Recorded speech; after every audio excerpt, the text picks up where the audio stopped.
In the previous videos, we focused on the functionality and code of Java server faces. Where a user interface was necessary, we just wrote a very basic display in XHTML code. However, Java server faces has its own implementation of a user interface.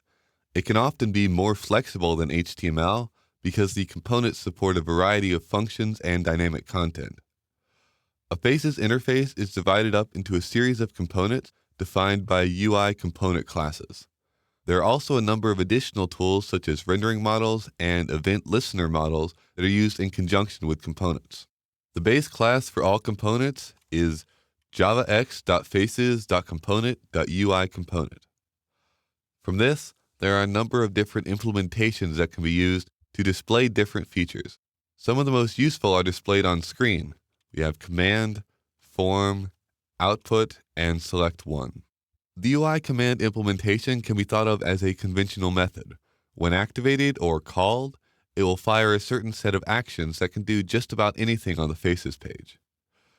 The UI form implementation mimics the simple XHTML form that we created in the previous video. Its child components allow the user to input multiple text strings or numerical data, and then transfer the data to other components where it can be stored or operated on. The UI output implementation is also a very common, very general component that is used to translate data into a human viewable output. It can take in data from a form, a method, or database, and then display that data on the Faces webpage.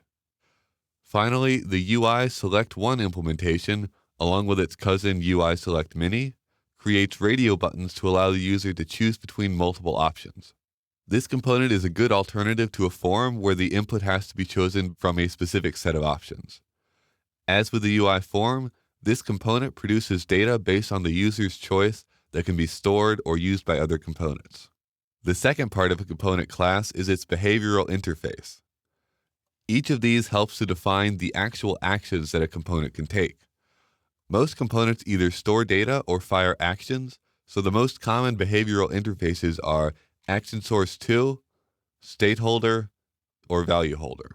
Action Source 2 is a more modern extension to Action Source, which is deprecated, and it allows the component to fire an action event. State Holder indicates that the component in question has a persistent state that must be maintained between requests. For instance, it might remember the last value that the user inputted, or render different results depending on its current state.